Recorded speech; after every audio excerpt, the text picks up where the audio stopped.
आज हम एक अलग ही किस्म की कहानी सुनेंगे और देखेंगे जिसका नाम है स्किलिंग। मूवी की शुरुआत में एक छोटे लड़के को दिखाते हैं जो एक ऊंची चट्टान से कूदने के लिए बिल्कुल तैयार खड़ा है। ये हमारा हीरो माइकल है। यहाँ से सीन शिफ्ट होता है पास्ट में, जब माइकल की फैमिली एक बड़े घर में रहने आई होती है और उसकी माँ प्रेग्नेंट भी है।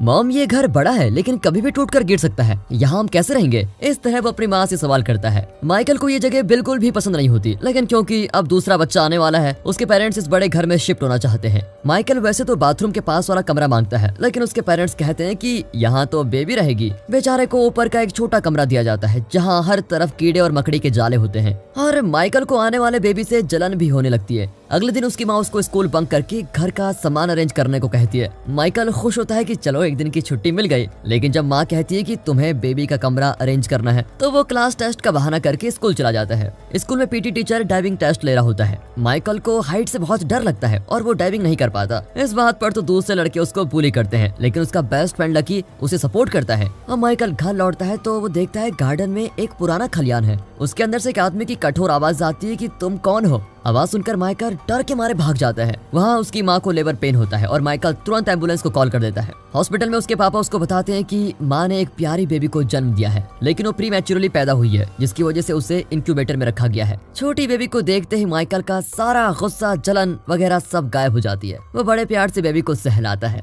अगले दिन माइकल फिर से खलियान में जाने की कोशिश करता है, पर उसके पापा कहते हैं कि वो पुराना खलियान बच्चों के खेलने की जगह नहीं है और खतरनाक हो सकती है, तुम वहाँ कभी मत जाना। और जब पेरेंट्स कहते हैं कि उधर मत जाओ तो बच्चे वहाँ तो जरूर जाते हैं, है ना? माइकल भी वही करता है। तभी उसे फैंस पर एक लड़की बैठी हुई दिखती है। वो अपना नाम मीना बताती है और कहती है मुझसे दोस्ती कर लो क्योंकि इस सुनसान जगह पर मैं तुम्हारी इकलौती पड़ोसन हूँ। माइकल उससे ठीक से बात तक नहीं करता और मीना वहाँ से चली जाती है। अब माइकल खलियान के अंदर जाता है तो एक आदमी कोने में बैठा होता है। उसके कपड़े फटे हैं और गंदे होते हैं और लगता है वो कई सालों से नहाया भी नहीं है। वो माइकल को बाहर जाने को कहता है। फिर माइकल अपने पापा को बताने के लिए भागता है, पर उसके पापा परेशान होते हैं कि बेबी की कंडीशन बहुत खराब हो गई है, इसलिए उसे कुछ और दिन हॉस्पिटल में रुकना पड़ेगा। अब माइकल उन्हें और परेशान नहीं करना चाहता, इसीलिए वो अजनबी के बारे में पापा को कुछ नहीं बताता। स्कूल में माइकल लकी को बताता है कि वो अजनबी बहुत कमजोर दिखता है यार, और शायद कई दिनों से भूखा भी है। पर लकी कहता है तुम जल्दी से जल्दी उसे वहाँ से भगा दो और उसके बारे में भूल जाओ। हाँ, लेकिन मेरा डाइविंग कंपटीशन देखने जरूर आना।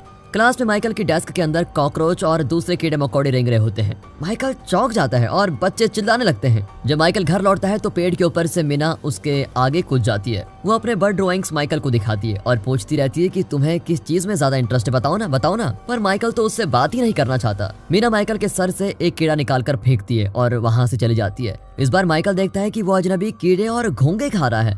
माइकल एकदम डर जाते हैं कि ये चीजें क्यों खा रहा है, लेकिन वो हिम्मत करके उसके पास जाकर कहता है कि मैं तुम्हारे लिए अच्छा खाना लाऊंगा। वो आदमी कहता है कि नंबर 27 और नंबर 53 की डिशेस ले आओ, वो मुझे बहुत टेस्टी लगते हैं। हॉस्पिटल में उसके पेरेंट्स डॉक्टर से कुछ डिस्कस कर रहे होते हैं। वहाँ माइकल ग्रेस नाम के एक बुजुर्ग से मिलता है जो बड़े प्यार से उसके साथ बातें करती है। अपनी उम्र के बावजूद उसके अंदर पॉजिटिव एनर्जी भरी पड़ी है। वो कभी भी दुखद बातें नहीं करती। वो माइकल को बताती कि लाइफ में सबसे इम्पोर्टेंट बात यह है कि हमें कभी भी गिव अप नहीं करना चाहिए। माइकल स्टेथोस्कोप से अपनी छोटी बहन का हार्ट बीट बहुत ध्यान से सुनता है और उसे अपनी हार्ट बीट से कंपेयर करता है। जब वो घर लौटता है तो मीना अचानक उसको आवाज देती है और माइकल घबरा कर गिर जाता है। वो मीना से बिल्कुल इरिटेट ही हो जाता है, लेकिन वो अकेली इंसान है जो माइकल की बहन का हालचाल पूछती रहती है। वो स्कूल नहीं जाती और घर पर ही उसकी पढ़ाई होती है। उसे विलियम ब्लेक की कविताएं बहुत पसंद है, जिसमें उसने लिखा था कि गार्डन में एंजल्स रहते हैं। पर माइकल कहता है कि वो कवि कम और पागल ज्यादा थे। शाम को माइकल के पापा फूड ऑर्डर करते हैं तो माइकल अपने लिए मेन्यू आइटम नंबर 27 और 53 मंगवाता है, क्योंकि ये उस अजनबी का फेवरेट आइटम नंबर है।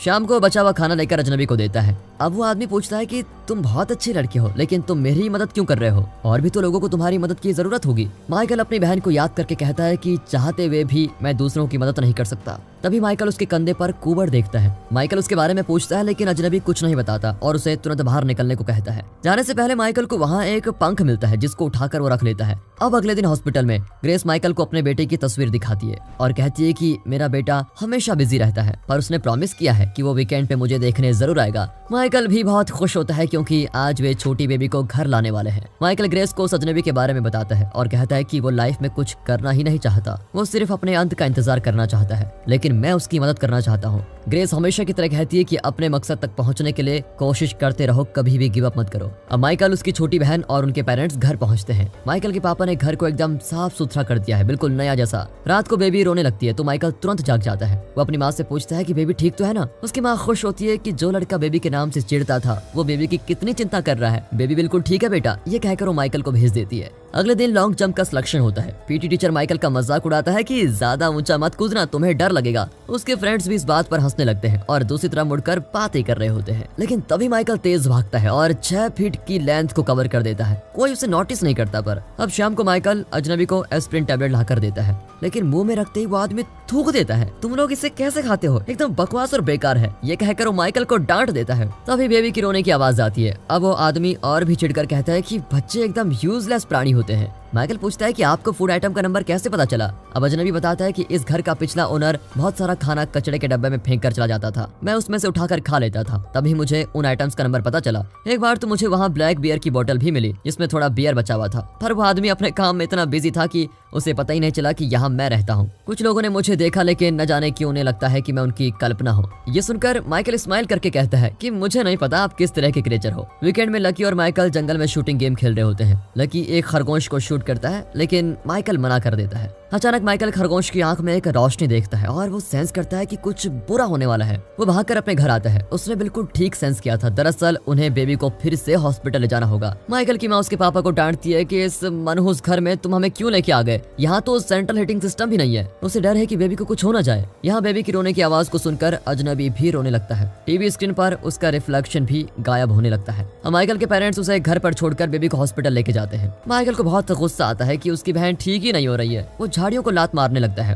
और तभी खलियान में तेज हवा चलती है और अर्थक्वेक आता है। अजनबी अब और भी मायूस हो गया है। हॉस्पिटल में बेबी को इंक्यूबेटर में रखते हैं और उसे कई सिस्टम से कनेक्ट किया जाता है। यहाँ माइकल को उदास देखकर मीना उसे जंगल के अंदर एक पुराने टावर के पास लेके जाती है। जब भी मैं परेशान होती हूँ तो यहीं आती हूँ, यहाँ मैं साफ साफ सोच पाती हूँ। दोनों बच्चे नदी किनारे बैठे होते हैं। मीना कहती है कि तुम अपने इमोशंस को कंट्रोल मत किया करो। जब मेरे पापा की डेथ हुई थी तो मैं बहुत रोई। जब मेरे आंसू खत्म हो गए तो मुझ में हिम्मत आ गई। उसकी बातें सुनकर माइकल उसकी रिस्पेक्ट करने लगता है। फिर दोनों की अच्छी दोस्ती हो जाती है और माइकल उसे बर्ड्स की आवाजें सिखाता है। माइकल के पेरेंट्स सब उम्मीद खो चुके हैं और हमेशा परेशान ही रहते हैं। माइकल के पापा ने तो उससे बात करना ही बंद कर दिया, जिसकी वजह से माइकल अब बहुत अकेला पड़ गया है। वो अजनबी को देखने जाता है तो वो ऐसे पड़ा होता है जैसे कि बिल्कुल मर गया। माइकल एकदम शॉक हो जाता है और चेक करने के लिए उसकी नाक के नीचे आईना लेके जाता है। ब्रीदिंग चेक करने का ये अनोखा तरीका है ना? और तब उस आदमी को होश आता है। अब माइकल उसके साथ अपना दुख शेयर करते हुए बताता है कि मेरी बहन की कंडीशन बहुत खराब है, डॉक्टर्स भी जवाब दे चुके हैं। पर वो आदमी कैजुअली कहता है कि आए दिन लोग मरते रहते हैं, इसमें इतना तूफान खड़ा करने की क्या जरूरत है। अब माइकल तंग आ चुका है क्योंकि उसके पेरेंट्स उम्मीद खो चुके हैं और यहाँ ये आदमी भी नेगेटिव बातों के अलावा कुछ नहीं कर रहा होता है। वो कहता है कि मैं तुम्हारी मदद करना चाहता हूँ, मैं लाइफ में कुछ तो ठीक करना चाहता हूँ। ये जगह किसी भी वक्त टूटकर गिर सकती है, लेकिन तुम यहाँ पड़े हो और हर बात पे मातम मना रहे हो। मैं तुमसे तंग आ चुका हूँ। पर उस आदमी पर कोई भी असर नहीं पड़ता। माइकल वहाँ से चला जाता है। कुछ देर बाद वो मीना को अजनबी से मिलवाता है। वो मीना से भी एकदम रूडली बात करता है और माइकल का दिया हुआ डार्क बियर पीने लगता है। मीना उसे टच करके देखती है तो वो एकदम ठंडा होता है, जैसे वो फ्रीज हो गया हो। वो माइकल को बताती है कि ये कोई नॉर्मल ह्यूमन नहीं लगता।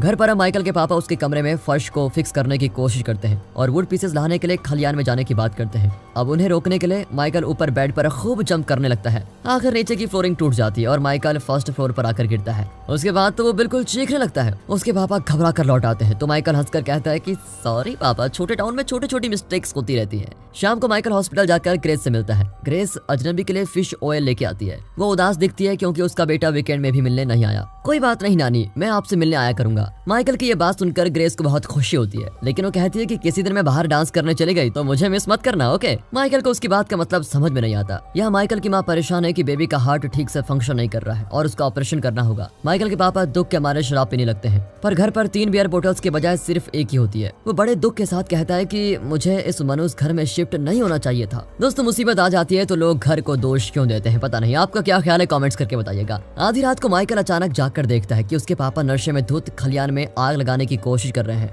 माइकल कहता है कि आप अपना फ्रस्ट्रेशन खलियान पर क्यों उतार रहे हो, और उसके पापा उसे जबरदस्ती घर के अंदर खींच ले जाते हैं और फिर मैच बॉक्स ढूंढने लग जाते हैं। इसी बीच माइकल खलियान में जाकर अजनबी से विनती करता है कि प्लीज तुम यहाँ से बच निकलो, लेकिन वो आदमी अपनी किस्मत से लड़ना ही नहीं चाहता। पर आग लगने से पहले माइकल उस आदमी को बड़ी मुश्किल से अपने कंधे पर उठाकर जंगल में लेके जाता है। फिर वो लौटकर अपने पापा को शांत करके सुला देता है। इसके बाद वो मीना के घर जाता है और उसे अपनी जली हुई हथेली दिखाता है। दोनों बच्चे अजनबी को जंगल के टावर के पास लेके जाते हैं और तभी अजनबी अपना नाम स्केलिग बताता है और कहता है कि जब से ये पृथ्वी बनी है तब से मैं जिंदा हूँ, इसीलिए थक गया हूँ, मुझे सोने दो। अगले दिन दोनों उसे खाना खिलाते हैं और उसके पुराने फटे हुए कपड़े निकाल लेते हैं। दोनों हैरान होते हैं कि इसके तो पंख भी है, फिर उड़ने में से प्रॉब्लम क्या है। फिर दोनों उसके विंग्स के बारे में कुछ किताबों में रिसर्च करते हैं, पर उसके पंख कीड़ों या पक्षियों के पंख जैसे नहीं है। तो क्या ये एंजल है? एंजल के पंख भी ऐसे नहीं होते, तो ये आखिर है क्या चीज? आधी रात को वो वापस टावर पर आकर देखते हैं कि स्केलिग अपने पाँव पर खड़ा है और चूहे पकड़ कर खा रहा है। दोनों बच्चे एकदम हैरान रह जाते हैं कि अब इसमें इतना कॉन्फिडेंस कहाँ से आ गया। स्केलिग उनके हाथ पकड़ता है तो तीनों हवा में उड़ने लगते हैं। जब वे वापस जमीन पर लैंड होते हैं तो स्केलिग कहता है, इस रात को याद रखना। टावर से बाहर जाते वक्त माइकल देखता है कि उसका जला हुआ हाथ एकदम ठीक हो गया है। माइकल बड़ा खुश होता है और घर जाकर स्केलिग का पोर्ट्रेट बनाता है। उसके पापा पूछते हैं कि तुम हमेशा गायब क्यों रहते हो और मेरे 2 बियर बॉटल्स कहाँ गए? अरे पापा, मैं तो दूध पीता हूँ, मुझे बियर के बारे में क्या पता। माइकल का ये जवाब सुनकर उसके पापा गुस्सा होकर चले जाते हैं। माइकल और मीना स्केलिग के लिए खाना और मेडिसिन लेके जाते हैं ताकि उसकी ताकत वापस आ जाए और वो फिर से उड़ने लगे। फिर उसे नदी पर ले जाकर उसके पंख साफ करते हैं और तब काले बादल छाने लगते हैं और ठंड पड़ती है। स्केलिग अपने पंख फैलाकर आसमान की ओर देखता है तो बादलों के पीछे से सूरज निकल आता है। स्कूल में लकी माइकल को अपने डाइविंग कंपटीशन के बारे में याद दिलाता है, लेकिन माइकल को तुरंत घर जाना है क्योंकि उसकी बहन बहुत बीमार है। वो भागकर स्केलिग के पास जाता है और विनती करता है कि तुमने मेरा हाथ ठीक किया, वैसे ही मेरी बहन को भी ठीक कर दो। बेटा, मैं कुछ नहीं कर पाऊंगा, मुझे खुद जिंदा नहीं रहना है तो मैं तुम्हारी बहन को कैसे बचा पाऊंगा। वहाँ दिखाते हैं तो कंपटीशन में लकी परेशान होता है कि माइकल अभी तक आए क्यों नहीं, इस वजह से वो ठीक से डाइव नहीं करता। स्केलिग का बर्ताव देखकर माइकल बहुत उदास हो जाता है और मीना के घर जाता है। वो बहुत गिल्टी फील करता है कि वो पहले बेबी से नफरत करता था, उसने घर के काम में माँ की मदद नहीं की, इसलिए बेबी प्रीमैच्योर पैदा हुआ। शायद इसी वजह से उसका हार्ट वीक है। उसकी बातें सुनकर मीना उसको हिम्मत देती है कि खुद को दोष देना बंद करो, जो होना है वो तो होगा ही। मुझे भी लगता है कि मेरे बुरे बिहेवियर की वजह से मेरे पापा मर गए, लेकिन असल में वो अपनी लाइफ से उब चुके थे, इसलिए मर गए। अगले दिन माइकल हॉस्पिटल जाने की जिद करता है, पर उसके पापा नहीं मानते और उसे स्कूल जाने को कहते हैं। माइकल उन पर चिल्लाता है कि मुझे माँ और बेबी से मिलना है, आपने मुझसे बात करना बंद कर दिया है और आपने मुझे कभी नहीं बताया कि आप बहुत साल से दूसरा बेबी चाहते हैं। उसके पापा इमोशनल होकर उसे गले लगा लेते हैं और हॉस्पिटल लेके जाते हैं। वहाँ बेबी की सर्जरी होती है। माइकल ग्रेस से मिलना जाता है, लेकिन नर्स बताती है कि कल रात को ग्रेस मर गई। माइकल बड़ा दुखी होता है, लेकिन वो ग्रेस की बात नहीं भूलता कि कभी गिव अप मत करना। वो अजनबी को भी यही सबक सिखाने के लिए टावर की ओर भागता है। अब लकी उसको देख लेता है और अपनी राइफल लेकर उसे फॉलो करता है। टावर के एंट्रेंस पर वो माइकल को रोकता है और डांटता है कि तुम मेरी डाइविंग देखने क्यों नहीं आए। लेकिन माइकल कहता है कि यार मेरे पास सच में टाइम नहीं है, प्लीज मुझे छोड़ दो। लकी देखना चाहता है कि उसका दोस्त उससे क्या छुपा रहा है, इसलिए वो टावर पर चढ़ जाता है। दोनों बच्चों के बीच लड़ाई होती है और माइकल स्केलिग को वार्न करता है कि यहाँ खतरा है। ऊपर लकी एक व्हाइट आउल को देखता है और उसे शूट करने जाता है, पर माइकल उसे धक्का देता है कि यहाँ से चले जाओ। अब टावर के नीचे माइकल स्केलिग से कहता है, तुम उड़ सकते हो, तुम्हारी प्रॉब्लम यह है कि तुम्हें खुद पर विश्वास नहीं है और तुम कोशिश भी नहीं करना चाहते, पर मुझे विश्वास है कि तुम उड़ सकते हो। ये कहकर माइकल ऊंची चट्टान के एज पर खड़ा हो जाता है। फिर वो अपने हाथ फैलाता है और आंखें बंद करके कूद पड़ता है। वो पानी में गिरने वाला होता है, लेकिन स्केलिग उसको पकड़ लेता है और उड़ जाता है। वो माइकल को ऊंचे आसमान में लेके जाता है और दोनों मजे से वहाँ के नजारे को देखते हैं। यहाँ माइकल की बहन का ऑपरेशन हो चुका है, लेकिन डॉक्टर्स को लगता है कि वो रात भर भी जिंदा नहीं रह पाएगी।